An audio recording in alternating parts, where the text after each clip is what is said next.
Pizza किसे पसंद नहीं है, चाहे वो अमीर हो या गरीब। लेकिन गरीबों को पिज्जा मिलता कहाँ है। ऐसे ही विष्णु को पिज्जा खाने का बड़ा शौक था। उसने 18 साल की उम्र में पहली बार पिज्जा देखा था। विष्णु गांव का गरीब लड़का था और 18 साल की उम्र में पहली बार पढ़ाई करने के लिए गांव से शहर आया था।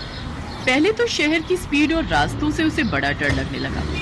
ये शहर के लोग इतनी जल्दी में क्यों रहते हैं? गाड़ियाँ कितनी तेजी से निकलती हैं यहाँ। हमेशा चौकन्ना रहना पड़ता है। यहाँ तो मेरे लिए जीना बड़ा मुश्किल हो जाएगा।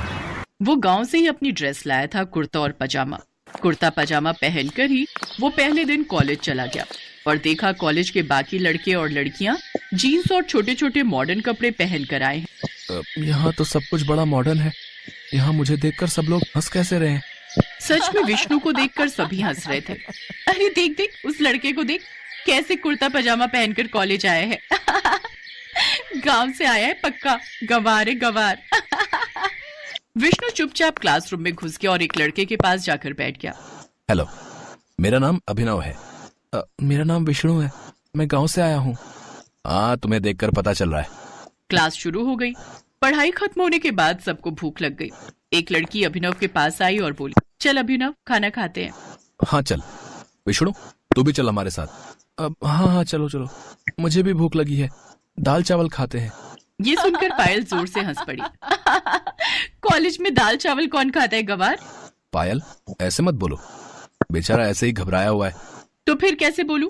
कुर्ते पजामे में गवार लग रहा है ये हमारे साथ जाएगा तो मैं नहीं जाने वाली हूँ खाने। पायल, ऐसे किसी का मजाक उड़ाना अच्छी बात नहीं है। तू ज्यादा ज्ञान मत दे। तुझे शौक है तो तू इसके साथ खाने के लिए जा, मैं किसी और के साथ चली जाऊंगी। चाहने वालों की कमी नहीं है। तेवर दिखाकर पायल चली गई।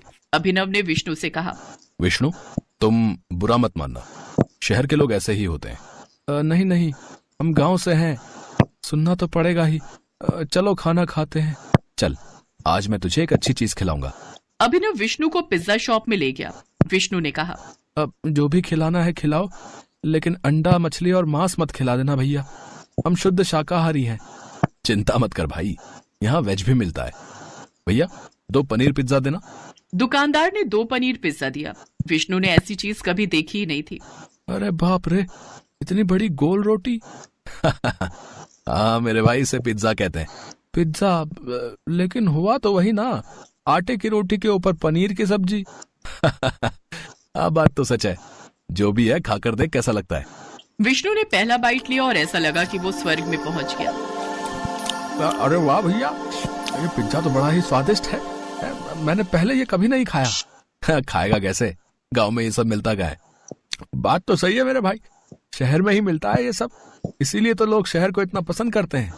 गांव भी बुरा नहीं है, वैसे मेरा असली घर गांव में ही है, लेकिन मैं बचपन से शहर में ही रहता हूँ। पायल मेरी बेस्ट फ्रेंड है और इस कॉलेज की सबसे सुंदर लड़की भी है, इसीलिए उसे इतना घमंड है। जो भी हो, मैं तो अब से हर रोज पिज्जा ही खाने वाला हूँ। विष्णु को पिज्जा बहुत अच्छा लगा। वो और अभिनव बहुत अच्छे दोस्त बन गए। उसके बाद हर रोज कॉलेज के बाद वो दोनों पिज्जा खाने लगे। हर रोज तरह तरह के पिज्जा खाते खाते विष्णु पिज्जा का एक्सपर्ट बन गया।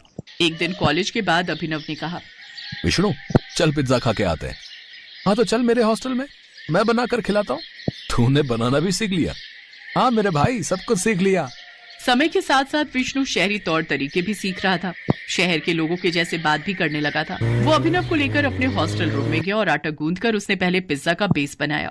उसके बाद उसके ऊपर टमाटर का पेस्ट लगाया। उसके ऊपर मशरूम, पनीर, कांदा और शिमला मिर्च डालकर कढ़ाई में ही बेक करने के लिए छोड़ दिया। 1 घंटे बाद पिज्जा बनकर तैयार हो गया। अभिनव ने विष्णु का बनाया हुआ पिज्जा खाया और वो हैरान रह गया। वाह मेरे भाई, तूने तो कमाल कर दिया। दुकान से भी अच्छा पिज्जा बनाया तूने। बचपन से ही माँ से खाना बनाना सीखा हूँ। कुछ तो काम आ रहा है अभी। भाई मेरे पास एक आइडिया है। ये सब पढ़ाई वढ़ाई मेरी बस की बात नहीं है, मुझे बिजनेस करना है। कल कॉलेज में कल्चरल फेस्टिवल है, वहां हम दोनों पिज्जे का स्टॉल लगाते हैं, मस्त कमाई होगी। हाँ चल चल, मुझे कोई एतराज नहीं है। अगले दिन दोनों ने कॉलेज में पिज्जा का स्टॉल लगा दिया और धड़ाधड़ पिज्जा बिकने लगा। तभी वहाँ पायल आई। अरे वाह अभिनव, तू भी इस देहाती के साथ रह के देहाती बन गया, गरीबों की तरह स्टॉल लगाए है। कोई भी काम छोटा नहीं होता है पायल। पिज्जा बनाना कोई बड़ा काम भी नहीं है। पिज्जा बेचकर कितना ही कमा लोगे तुम दोनों, छोटे लोग छोटी सोच। अब विष्णु ने जवाब दिया, अरे ओ मैडम, क्या छोटा छोटा लगा रखा है? अरे देखना, मैं दुनिया का सबसे बड़ा पिज्जा बनाऊंगा। हाँ। दुनिया का सबसे बड़ा पिज्जा। अगर तुमने ये करके दिखाया तो मैं पूरे कॉलेज के सामने तुम्हारा पैर पकड़कर माफी मांग लूंगी। ठीक है, गांव का लड़का हूँ मैडम। हाँ, सरल हूँ लेकिन जिद्दी भी हूँ। अब देखो आगे आगे होता क्या है। हाँ। विष्णु और अभिनव रात को हॉस्टल आए। यार विष्णु, तूने चैलेंज तो कर दिया, लेकिन यहाँ दुनिया का सबसे बड़ा पिज्जा बनाएगा कैसे? यहाँ नहीं, अरे यहाँ लोगों का मन छोटा है यार। बड़ा काम करने के लिए हमें ऐसी जगह जाना होगा जहाँ लोगों का मन भी बड़ा हो। मेरा गांव। ये हुई ना बात। अगले दिन विष्णु अभिनव को लेकर अपने गांव चला गया और लोगों से सबसे बड़ा पिज्जा बनाने के बारे में कहा। गांव के लोग उसकी मदद करने के लिए एक ही बार में राजी हो गए और विष्णु ने काम शुरू कर दिया। गांव के लोग अपने अपने घर से आटे की बोरी लाने लगे, जिससे पिज्जा का बेस बना। लोगों ने अपनी अपनी गाय का दूध विष्णु को दिया, जिससे चीज बन गया। और सब्जियां तो गांव के खेतों में भरपूर थी। अभिनव ने अपने कॉन्टेक्ट से मीडिया वालों को बुला लिया था। मीडिया वाले गांव आकर दुनिया का सबसे बड़ा पिज्जा बनाने का काम देख रहे थे और टीवी पर लाइव टेलीकास्ट कर रहे थे। तो आप लोग देख रहे हैं एक गांव का सीधा साधा लड़का कैसे दुनिया का सबसे बड़ा पिज्जा बना रहा है।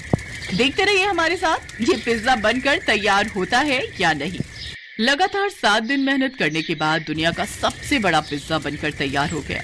गांव वाले खुशी से झूमने लगे और ये चीज टीवी पर टेलीकास्ट की गई। बड़े बड़े लोगों ने ये देखा और अभिनव के पास फोन आ गया। हेलो, तुम लोग अभी फेमस हो गए हो। तुम लोग हर गांव और शहर में हर मोड़ पर पिज्जा की दुकान खोल सकते हो। मैं इन्वेस्ट करने के लिए तैयार हूँ।